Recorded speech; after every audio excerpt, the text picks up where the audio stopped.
Commencer la semaine en parlant des vendanges, on la termine Philippe en parlant de vin. Il n'y a pas de raison, c'est le week-end qui approche, on va se faire plaisir, avec modération évidemment. Bah oui, parce que tout le monde, là, les vignerons sont un peu dans la course pour ramasser le vin, du coup, enfin les raisins, du coup nous on va parler du vin et de la consommation de vin qui est très clairement en baisse. Regardez les chiffres, c'est assez étonnant. 1961, on était à 174 litres de vin par an par habitant. Quand même. Pas mal comme petite consommation, c'était en 61. Voilà, alors ça a bien diminué. Regardez aujourd'hui, 2011, 59 litres par an et par habitant. Alors, ça, c'est parce que Valérie s'est calmée. Est-ce qu'on va vraiment la laisser seule? On va être obligé de s'inclure, je vous assure. Monsieur Modération, non, je connais ça.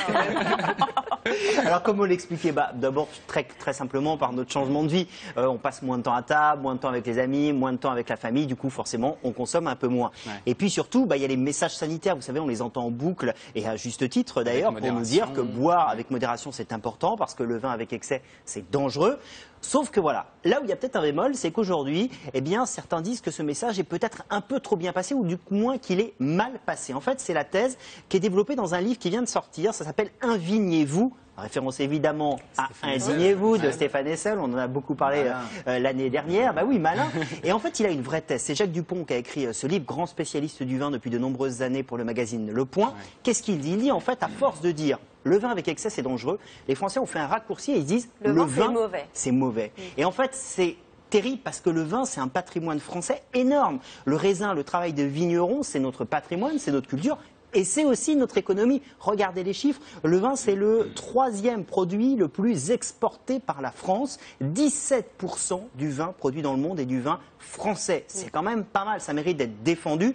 Du coup, Jacques Dupont dit au lieu d'avoir la loi E20 qui interdit de faire la promotion du vin, on devrait avoir une loi qui autorise, qui favorise l'éducation au vin. Mais justement, ce n'est pas les jeunes qui justement se détournent du vin sur des boissons plus modernes. Justement. La bière, les nouveaux cocktails, etc. Et les alcools durs. Mais c'est exactement, la pente va vers ça, c'est vers ça qu'ils vont aujourd'hui, c'est pour ça qu'il faudrait les éduquer. Mais quand? Il faut du temps. À partir de quand? Mais on va faire ça à l'école.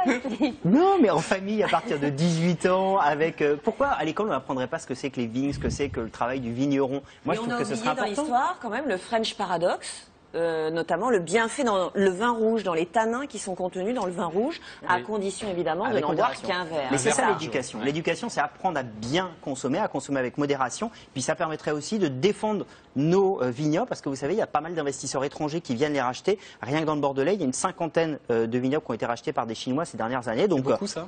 C'est 1% du vignoble, donc c'est pas colossal. Hein. Mais c'est une tendance.